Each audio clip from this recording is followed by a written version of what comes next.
দুনিয়ার ব্যাপারে বুঝেন, আরো দেখেন, আরো ভাবেন, একজন একজন করে ভাবেন।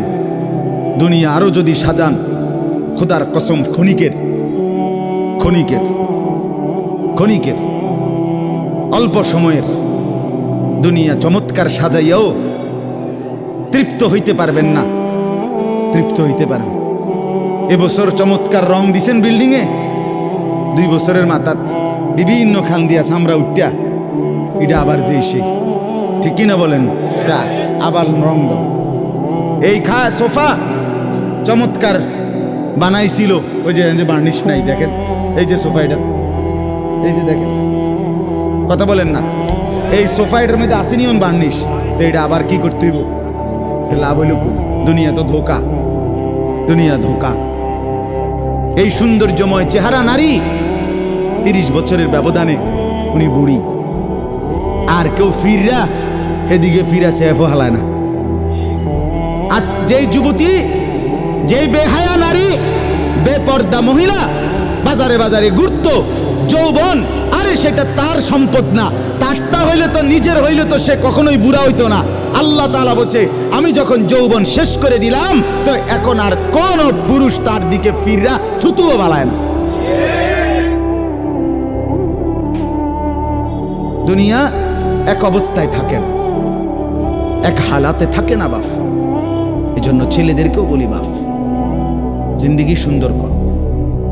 তোমার এই হাসি থাকবে না, তোমার এই সুস্থ সুন্দর সুঠাম দেহ থাকবে। আন্তরিকতা নিয়ে শুনলে, নিজের ভিতরে নেক মানসিকতা যদি থাকে, গ্রহণ করার মানসিকতা, তাহলে অল্প কথাতেও ফায়দা হয়। আর গ্রহণ করার মানসিকতা না থাকলেও 50 বছর শুনলেও গুনার অভ্যাস ছুটে না। দেখেন না, 70 বছরের বুড়া মানুষ চা দোকানে টেলিভিশন দেখে, তাহলে এত বড় বুড়ো মানুষ, মুরব্বী, উনি এখনো যদি বিড়ি খায়, সিগারেট খায়, এখনো যদি চা দোকানে টেলিভিশন দেখে, তো ওনার এই মন্দ অভ্যাস, বদ অভ্যাস কত বছর পরে ছুটবে? উনি আরো কয়শো বছর বাঁচলে গিয়া বুঝবে এটা গুনাহ। আর ওনার আর মেয়াদ আছে কি? এই জন্য বললাম, আপনি খবর নিলে দেখবেন 30 বছর মসজিদে আসা যাওয়া করে ঠিকই, কিন্তু যথাযথ আন্তরিকতা, দিলের মধ্যে আখেরাতের কোনো মানসিকতাই নাই, নিজেকে বদলানোর অনুভূতিই নাই, ফিকিরে নাই। সোজা কথা, পরকাল বলতে কিছু, এখন যা আছি তাই। এখন সুখে থাকলে সুখী দুনিয়া, এখন দুঃখে থাকলে দুঃখী। জিফুত যদি ঠিকমতো খানা খাদ্য খাওয়ায় খুশি, ঠিকমতো খানা খাদ্য নাই দুঃখী। এই মানে দুনিয়া পেলে খুশি, দুনিয়া না পেলে দুঃখী।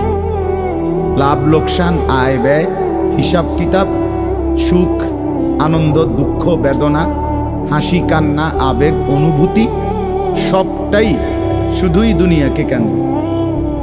এখানে কি পেলাম? এখন কি পেলাম? এখন কি পেলাম? ইনহিয়া ইল্লা হায়াতুনা দুনিয়া নামুতু ওয়া নাহইয়া। আল্লাহ তাআলা বলেন, নাফরমান আর পাপীদের জীবন কেমন হয়?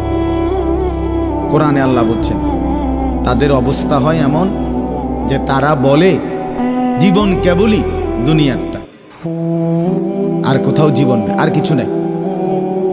নামুতু ওয়া নাহইয়া, এখানেই মরবো, এখানেই বাঁচবো। ওমা নাহনু বিমাবউসিন। আল্লাহ বলেন, নাফরমানদের দিলের মধ্যে এই বিশ্বাস যে আমাদেরকে পুনরায় কোথাও উঠানো হবে না।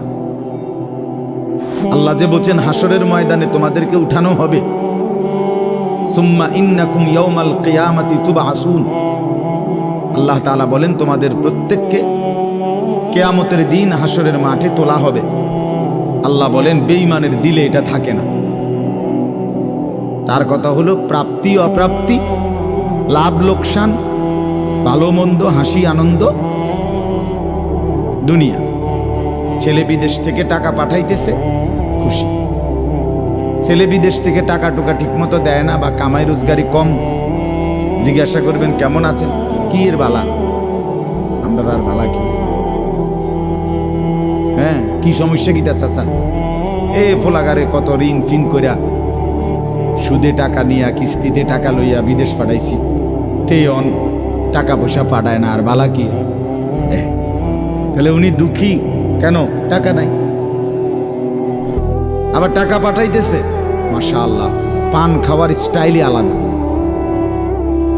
চা খানার ঢঙে আলাদা, কথাবার্তার স্টাইলই ভিন্ন। কেমন আছেন, আসি আল্লাহর রহমতে, আপনাকে দোয়ায়, 10 জনের দোয়ায় আল্লাহ ভালোই রাখছে।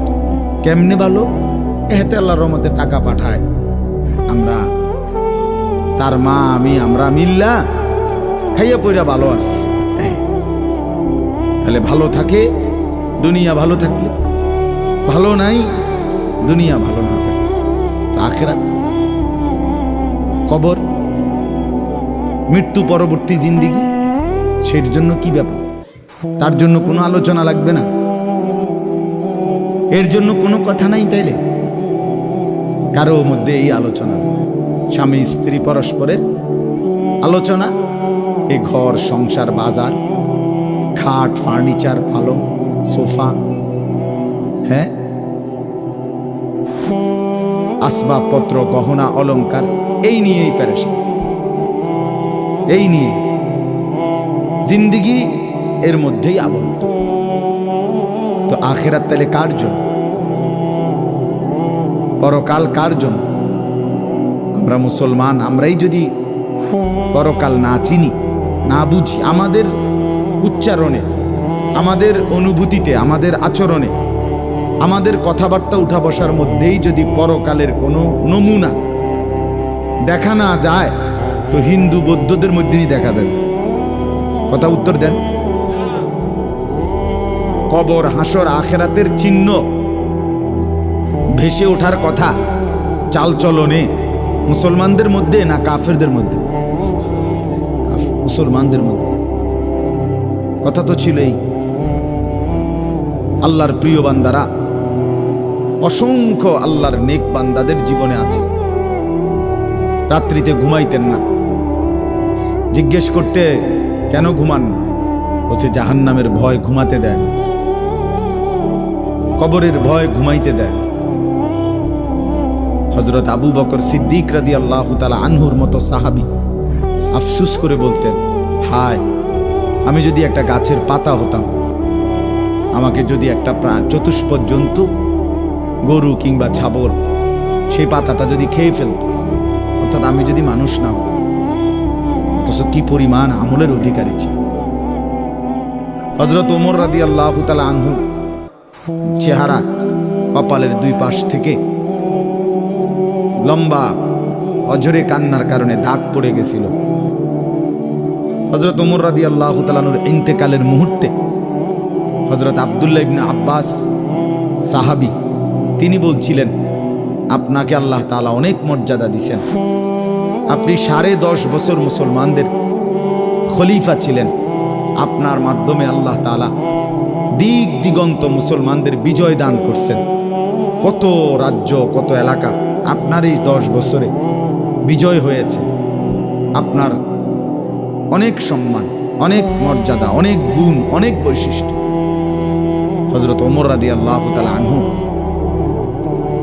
কিতাবের মধ্যে আছে, উনি চোখের পানি ফেলে বললেন আব্দুল্লাহ ইবনে আব্বাসকে, শোনো, আমি আল্লাহ তাআলার কাছে এতটুকু আশা করি শুধু যে আল্লাহ আমার জীবনের যা নেকি আর আমার জীবনের যা গুনাহ, কমপক্ষে আমার নেকিগুলো যেন আমার গুনার মোকাবেলায় বরাবর হয়। অর্থাৎ এতটুকু নেকি যেন কমপক্ষে হয় যে গুনাহগুলোকে মোচন করে দেয়, নেকিগুলো দিয়া গুনাহগুলো যেন মিটে বরাবর হয়। এর দূরে যদি হয় তো আমি আল্লাহর কাছে সন্তুষ্ট নিজেকে মনে করি, আমার এর দূরে সারব। অর্থাৎ নিজের এই বিপুল পরিমাণ নেক আমলকে কিছুই মনে করেন, সামান্য। তা আমাদের পুঁজি কোথায়? আমাদের এই শুক্রবারের শুধু সপ্তাহে একদিনের জুমার নামাজ, এটাই আমাদেরকে জান্নাত এনে দিবে, ঠিক না?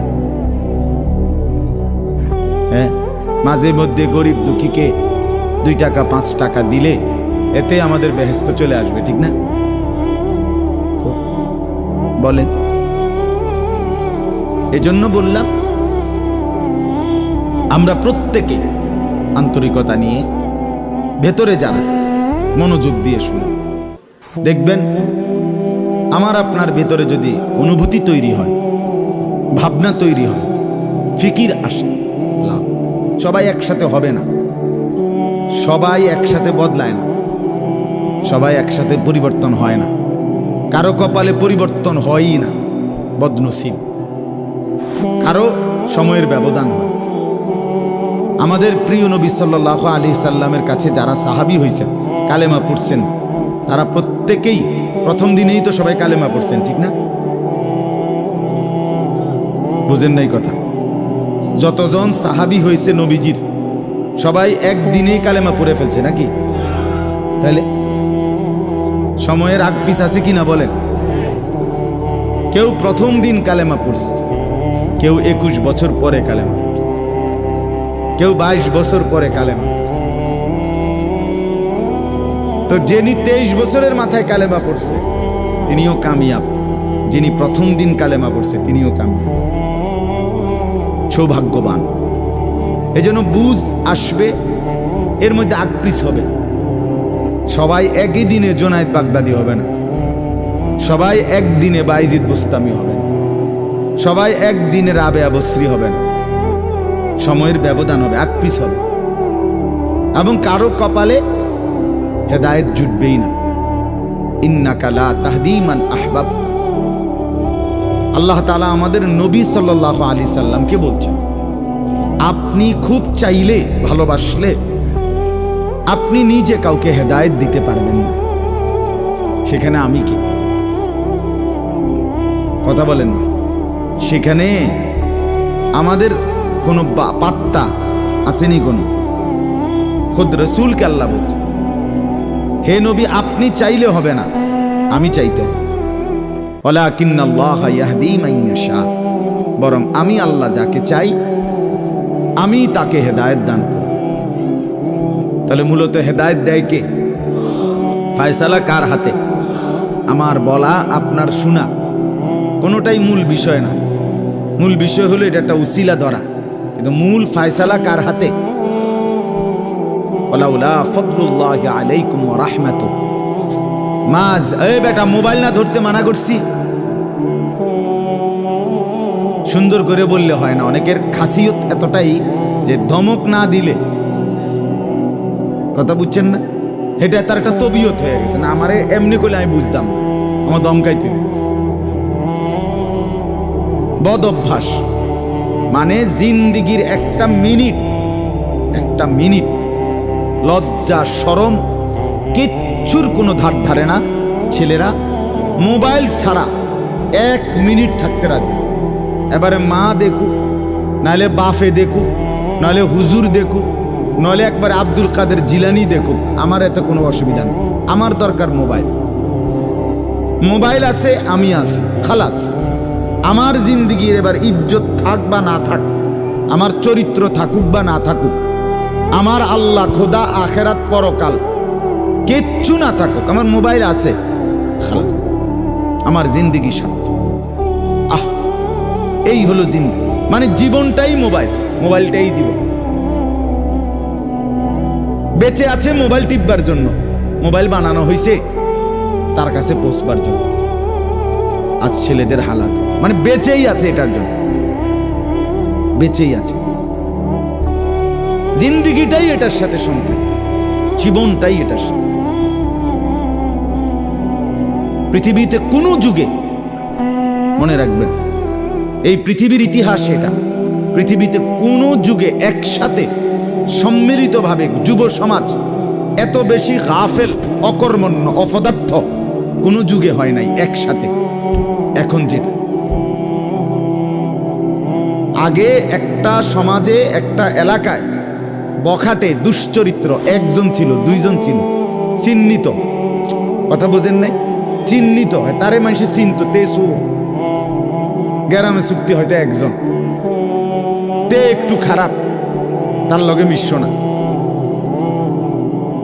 কিন্তু এখন ভদ্রঘরের ছেলে, স্বাভাবিক ঘর থেকে বের হইছে মুসলমানের ছেলে, দিনের পর দিন, রাতের পর রাত এক ওয়াক্ত নামাজ পড়ে না। এতে মা বাবারও কোনো আফসোস নাই, এলাকাবাসীরও কোনো আফসোস নাই, পাড়া মহল্লার সর্দার মাতব্বর কারো কোনো আফসোস নাই, কারো মুখে এই নিয়ে কোনো আলোচনা নাই যে কি আমগো এলাকার যে ফুলাফাইন্ডি এগুলা যে কোনো নামাজই পড়ে না, আমগোর সামনে দুষ্টামি করে, হাঁটাহাঁটি করে, আমরা কি এটা বলতে পারি না? এই অনুভূতিটুকু পর্যন্ত লোপ পাইছে। আহ, এত দুর্ভাগ্য মুসলমানের ইতিহাসে আর কখনো হয়নি। বেনামাজি আগেও ছিল, কথা বোঝেন নাই, বেনামাজি আগেও ছিল, এতটা গাফেল আগে ছিল, মা বাপ এত অসচেতন আগে ছিল। আমার মনে আছে আমরা প্রাইমারি স্কুলে হিন্দু স্যার জমের মতো ভয় পাইতাম, হিন্দু মাস্টার, কিন্তু ভীষণ ভয় করতাম। স্যারে দেখলে মাইরালেন, এতটা ছিল একটা সময়। কত আজ থেকে 500 বছর আগে, ঠিক না? আমার বয়স ধরেন 500 বছর, আমি আদি যুগের মানুষ, এরমনি তো আমার বয়স 42 বছর রানিং, শুরু হয়েছে 41 শেষ হয়েছে, তাহলে 30 বছর আগের কথা। আমার পড়ালেখার প্রাইমারি ছোটবেলার জীবন 30 বছর আগের কথা না, 30 বছর আগে। তাহলে এই জন্য বললাম জিন্দিগিটা মোবাইলটার উপরে তুলে দিস, হাসি কান্না আনন্দ বেদনা, হাসলে কাশলে, পেশাব পায়খানা টয়লেট বাথরুম, হ্যাঁ, হোটেল রেস্তোরাঁ পার্ক, যেখানে যখন যাবে 24 ঘন্টার মেইন কাজ আগে একটা ছবি উঠা, এরপরে বাকি কাজ। আমি সেদিন ওই ফেরির মধ্যে উঠছি, বুঝছেন, ফেরি পার হমু আর কি, আমার গাড়ি উঠছে, আমি উঠছি, তো দেখলাম যে মোটরসাইকেল দিয়ে এক ছেলে ফেরিতে, মোটরসাইকেলটা নিয়ে উঠছে ফেরিতে, ওইটা মাত্র এক পাশে এটারে ব্রেক করে থুইয়া মানে 1 মিনিট দেরি হয়েছে না, আগে এটার পাশে দাঁড়াইয়া একটা ছবি উঠাইছে, আগে উঠাইয়া চুল ঠিক করে ছবিটা 2-3টা পোস্টে উঠাইয়া এরপরে হেতে চারিদিকে চাইছে যে আগে মানুষ আসেনি আরো না, আমি শুধু ফেরি। মানে তার প্রথম দায়িত্ব কি উঠানো, ছবি উঠানো। তাহলে কি পরিমাণ ছাগল মানুষের বাচ্চা পরিণত হয়েছে বুঝতেছে। তুমি মোটরসাইকেলের লগে খাড়াইয়া ফেরির মধ্যে ছবি উঠাইয়া ফেসবুকে দিলা, তোমার এটা কোন ছাগলে দেখবো? এটার মধ্যে দেখার কি আছে? মোটরসাইকেল কি বাপ দাদা 14 গোষ্ঠী কেউ চালাইছে না? কথা বলেন না কেন? তো তুমি এটা কিতা দিয়ে এলা, কি দেখুন কি আছে? এটা মোটরসাইকেলে কি আশ্চর্য, আর তুমি কি আশ্চর্য? কথা বলে এমন যদি হইতো যে আমি চাঁদের দেশে গিয়ে মাত্র মোটরসাইকেলটা থুইয়া এখন চাঁদের দেশের থেকে একটা কি দিছি, মাশাআল্লাহ ভালো কথা তো বেড়া, চাঁদের দেশে মোটরসাইকেল চালায়, এটা একটা বিশেষ কিছু হইতে পারে। কিন্তু এনতে রোডেতে চালাইয়া গিয়া ফেরি উঠছে, এটার মধ্যে আশ্চর্যের কি আছে? মানে রুচির দুর্ভিক্ষ, রুচিহীনতা, মন মানসিকতা একদম নিচে নেমে গেছে, একদম অনুভূতি বিবেক লোপ পেয়ে গেছে, মা বোনদের বেহায়াপনা চূড়ান্ত সীমায় নেমে গেছে। মহিলারা পুরুষ সামনে দোনো পাশে ডানে বামে হাঁটতে উঠতে লড়তে দৌড়তে কোনো লজ্জাবোধ করে না।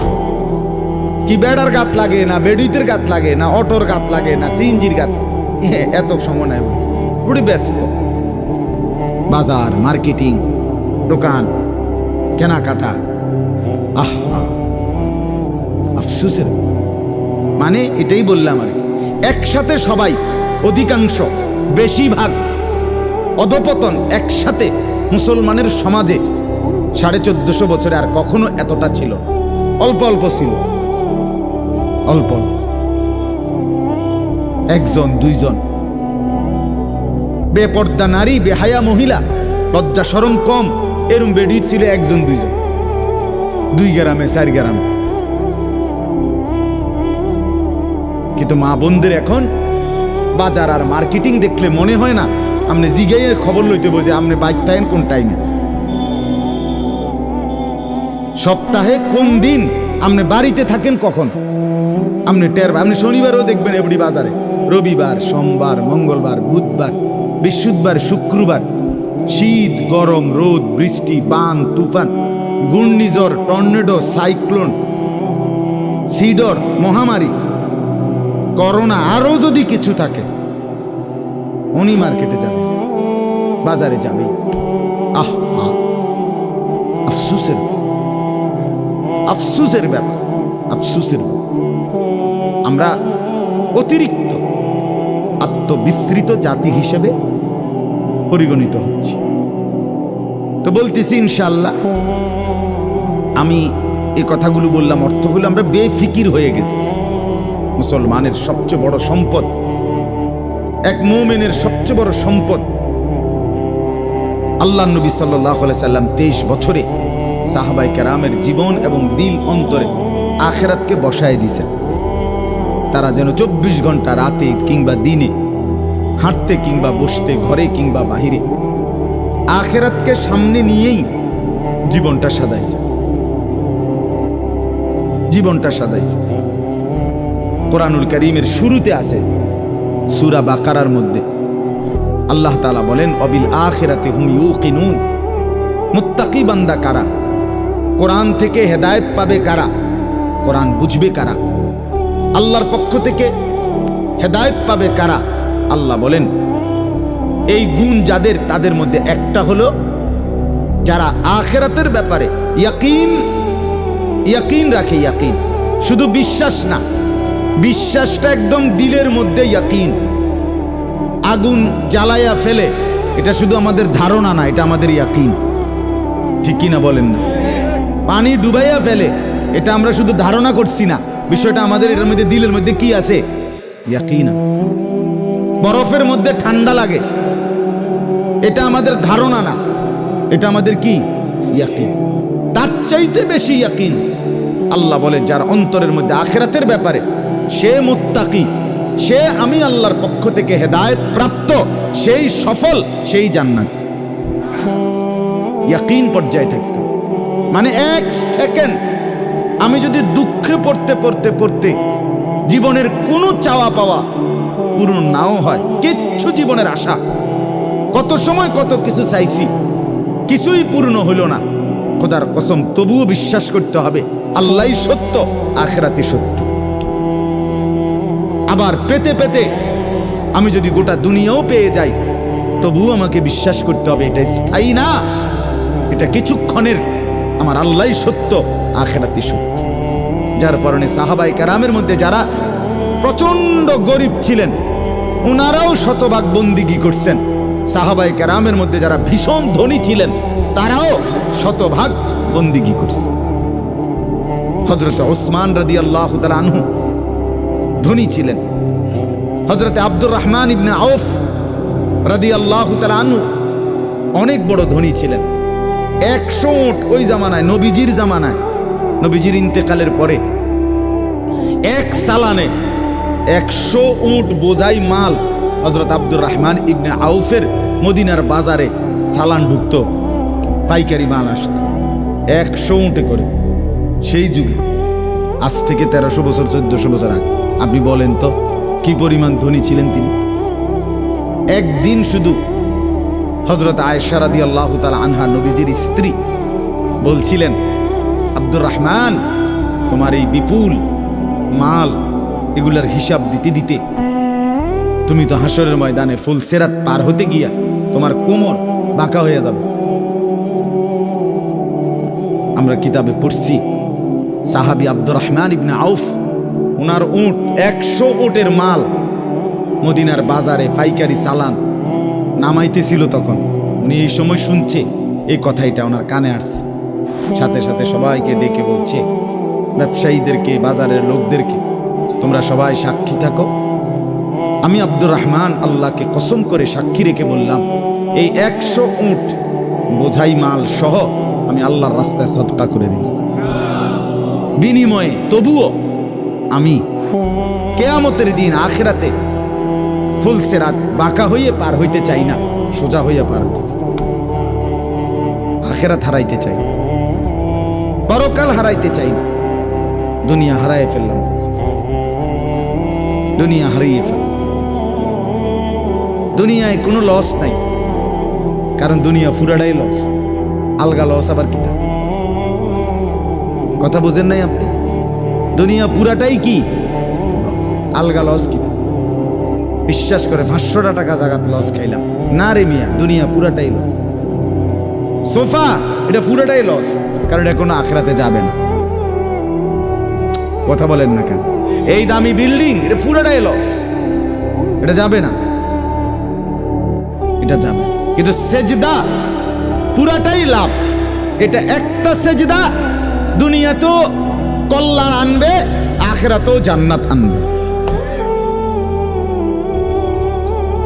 এটা লাভই লাভ, এটা লাভই লাভ। এজন্য সবাইকে বললাম, শুনেন সবাই, কিন্তু সবাই বদলায় না কা, এটা আপনার ভাবার দরকার। আপনি বদলাবেন কিনা সেটা ভাবার দরকার। সবাই লইয়া চিন্তা করলে একসাথে যে যেদিন আমরা গ্রামের সবাই ভালো হবে, নামাজি হবে, সেদিন থেকে আমিও পড়মু, তাইলে হইতো না। আপনি জীবনও পারতেন, তাইলে পারতেন না। আপনি আগায় যাইতে হবে আলাদা, অন্যকে ডাকতে হবে আল্লাহর দিকে, কিন্তু নিজেকে বাদ দেওয়া যাবে না। নিজের জীবন গঠন করতে হবে, নিজের জীবন। আমি আপনাদের সবাইকে বললাম এশার নামাজ পড়েন। এখন সবাই পড়লো না দেখে বুঝি আমি পড়তাম না। কথা বলেন না কেন? সবাই পড়ছে না দেখা আমিও পড়তাম না, এটা কথা? এটা কোনো যুক্তির কথা হলে উনি কথা বলেন। এই জন্য বললাম এটা গুরুত্বপূর্ণ। আমরা এটা বুঝি কম। আমরা শয়তানে বুঝাই দিছে, ইবলিসে, যে বলবি কি করমু, গ্রামের সবাই এটা কয়, 10-এর এটা মানুষের, এটা এই মানুষের উপরে বলে, সবাই বলছে। সবাই বললে কি হয়েছে? তাই বলে আপনি, সবাই বলছে পানির ঝাঁপ দিতে, এজন্য আপনি পানিতে ঝাঁপ দিবেন। সবাই বলছে আগুনে পড়তে, এজন্য আপনি আগুনে পড়ে যাবেন। কোনো বাস যদি অ্যাক্সিডেন্ট হয়, 50 জন যাত্রীর মধ্যে যদি 49 জনও মারা যায়, আর একজন লোক যদি বুঝে সে বাঁচতে পারবে, বের হইতে পারবে, এই কারণে সে যে না 49 জন মরে গেছে, যেহেতু আমার আর বাচ্চা লাভ কি, আমিও মরে যাই, এটা নিয়ে কই বসে, সে কি একা হলেও বাঁচতে চাইবে না? তাহলে আপনি জাহান্নাম থেকে বাঁচতে চাইবেন না কেন? সেটা কি আগুন না? সেটা কি এর চাইতে বড় বিপদ না? তো এজন্য কোরআনুল কারীমে আল্লাহ তাআলা বলছেন, প্রথমে সবার কথা বলার আগে বাই সিরিয়াল নবীজিকে, ইমানদারদেরকে সবার কথা বলছে, কিন্তু সবার আগে বলছে কু আনফুসাকুম। আগে এটা বলে নিছে, আগে নিজেকে বাঁচাও, এরপর ও আহলিকুম, পরিবারকে বাঁচাও, এরপর লিতুনদিরা আহলাল কুরা, লিতুনদিরা উম্মাল কুরা ওমান হাওলাহা, নিজ এলাকা এবং তার আশপাশের মানুষকে বাঁচাও, এরপরে বাঁচাও। তাহলে এটা পরে ধীরে ধীরে, আগে নিজেকে বাঁচাও, এরপর পরিবারকে বাঁচাও। আনদির আশিরাতাকাল আকরাবিন, এরপর আত্মীয় স্বজনদেরকে বাঁচাও, এরপর মহল্লাবাসীকে বাঁচাও, এরপর গোটা পৃথিবীবাসীকে বাঁচাও। ধীরে ধীরে আগাও, ঠিক আছে, সেগুলোর মধ্যে কম বেশ হইতে পারে, কিন্তু নিজের ব্যাপারে এক বিন্দু ছাড় দিও না, নিজের ব্যাপারে কোনো কমতি করো না। এটা আল্লাহর চাই। ইয়া আইয়ুহাল্লাযীনা আমানু আলাইকুম আনফুসাকুম, রব্বুল আলামিন বলেন, হে ঈমানদারগণ, আলাইকুম আনফুসাকুম, তোমরা প্রত্যেকেই তোমাদের নিজেদেরকে আঁকড়িয়ে ধরো। আলাইকুম আনফুসাকুম, নিজেকে মজবুত করে ধরো। লা ইয়াদুররুকুম মান দাল্লা ইযা ইহতাদাইতুম, আল্লাহ তাআলা বলেন, যে যদি তুমি তোমাকে নিজেকে মজবুত করো, সাজিয়ে তোলো,